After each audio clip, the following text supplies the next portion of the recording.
یا اس کا کوئی ایکسٹرا کوئی ڈیجٹ ہوتی ہے یا ایکسٹرا کوئی ٹو ہوتی ہے. اسی طرح یہ کنجینیٹل پیدائشی بیماریاں ہیں. جو لائف کے ساتھ بیماریاں ہیں وہ ڈیولپمنٹل ایک گروپ ہم اس کو کہتے ہیں کہ جیسے جیسے بچہ گرو کرتا ہے اس میں جیسے ریکٹس بڑی کامن ہے بچوں کے اندر، اس کی کلائی پھول گئی ہے، اس کا جو چیسٹ کے اندر ڈیفارمٹی ہو گئی ہے، اس کے ٹیتھ جو ہے ویری لیٹ، اس کی جو ٹیتھ ڈیولپمنٹ ہے یا ٹیتھ کی ایرپشنز ہے وہ ایب نارمل ہوتی ہے، فور ہیڈ ایب نارمل ہوتا ہے. اس کے بعد جو ہماری بونز ہیں وہ ان کی اگر نارمل بھی ہے، کوئی بھی ڈیزیز نہیں ہے، تو ان کو ہیلدی رکھنے کے لیے جو ہے ایکٹیویٹی از ویری امپورٹنٹ. اچھا، اگر میں آپ سے پوچھ سکتی ہوں، بیکاز آف کورس آپ بچوں کے حوالے سے بات کر رہے تھے، گروتھ جو آپ کی ایک ایج ہے، ایک تو وہ کس ایج میں سب سے زیادہ آپ کی، اگر ہم ہائٹ کے حوالے سے بات کریں گے، بون ڈیولپمنٹ کی بات کریں تو وہ کون سی ایجز اور کس ڈیوریشن میں ہوتی ہیں؟ ڈفرینٹ پروڈکٹس جو کہ مارکیٹ میں اویلیبل ہیں جس میں پاؤڈرڈ ڈفرینٹ طرح کے فارمولاز ہیں جو کہ آپ دودھ میں ادھر ڈال سکتے ہیں یا پھر آپ پانی کے اندر ڈال کر بچوں کو دیتے ہیں، جن سے کہا جاتا ہے، کلیم کیا جاتا ہے کہ بچے کی ہائٹ اچھی ہوگی، کہا جاتا ہے کہ بچے کی بونز مضبوط ہوں گی، ڈیولپمنٹ اچھی ہوگی. کتنا اس میں سچائی ہے؟ کیا کوئی ایکچوئل فائدہ بچوں کو ہوتا ہے ان پاؤڈرڈ فارمولاز؟ یہ آپ کا بڑا کامن اور کمیونٹی اور پبلک کوشچن ہے. اس کے ساتھ اگر میں تھوڑا سا سائنٹیفک آپ سے بات کروں تو یہ جو بون، اس کو ہم آسیفیکیشن سینٹرز بولتے ہیں. ایک پرائمری آسیفیکیشن سینٹر ہوتا ہے، ایک سیکنڈری ہوتا ہے. تو ہر ایج کے لحاظ سے وہ سینٹر اپیئر ہوتے ہیں. جو پرائمری ہوتا ہے اور سیکنڈری ہوتا ہے جب وہ اڈلٹ ہو جاتا ہے. تو ایک اہم فیکٹر یہ ہے کہ اس کی جو فیملی ہسٹری ہے، جو جینیٹکس ہیں، جو ہیریڈیٹری جو اس کے فیکٹرز ہیں، جس کو آپ وراثت بولتے ہیں، کہ اس کا جو قد ہے یا اس کی ہڈیاں ہیں یا اس کا سٹرکچر ہے، وہ اس کی فیملی کا کیا ہے، یہ امپورٹنٹ ہے. دوسرا یہ ہے کہ جو کنٹرولنگ ہے، جیسے گروتھ فیکٹر ہے، کہ وہ گروتھ فیکٹر جو ہمارا نیچرل انسان کا ہوتا ہے، جو ایک ہارمونل سسٹم ہے، کہ وہ آئیدر گروتھ فیکٹر اس کا نارمل ہے یا ایب نارمل ہے، جس کو بعض کے قد بہت اونچے لمبے ایکرومیگالی کہتے ہیں، بعض کو ہم کہتے ہیں بونے ہیں، ڈوارفزم ہوتا ہے. تو یہ ایک تو ہیریڈیٹری فیکٹر اہم ہے، دوسرا گروتھ فیکٹر اہم ہے. تیسرا جو ہے وہ یہ ہے کہ ہیپ ہیزرڈلی نہیں ہے. اگر آپ نیوٹریشن کی بات کریں یا ڈائٹ کی بات کریں تو اسپیسیفک ہے کہ اتنے 1 مہینے کے بچے کی کیا ہے، یہ 6 منتھ کے لیے کیا ہے، پھر 1 ایئر کے لیے کیا ہے، آفٹر 1 ایئر کیا ہے.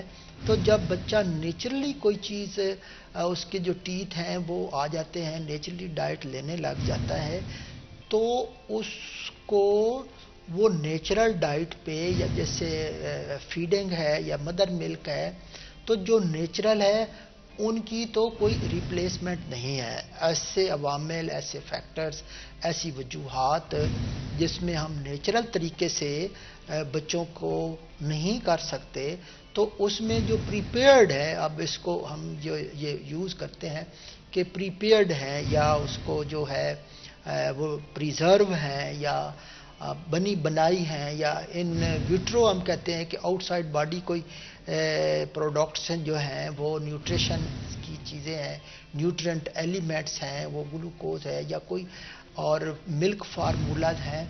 تو پھر اس صورت میں ان کو دینا بڑا ضروری ہے. یہ نہیں ہے کہ اگر نیچرل بھی نہیں دے رہے اور اس کو جو ہے وہ جو میک اپ ہے یا مین میڈ ہیں یا آرٹیفیشیلز ہیں وہ بھی نہیں دے رہے، تو ڈیفینیٹلی بچی کی جو ایک نیچرل ریکوائرمنٹ ہے گروتھ کی وہ نہیں ہوگی. لیکن اس کے لیے ایک پراپر جو بیلنس ڈائٹ کا ہے کہ بچوں کو ضرورت کیا ہے.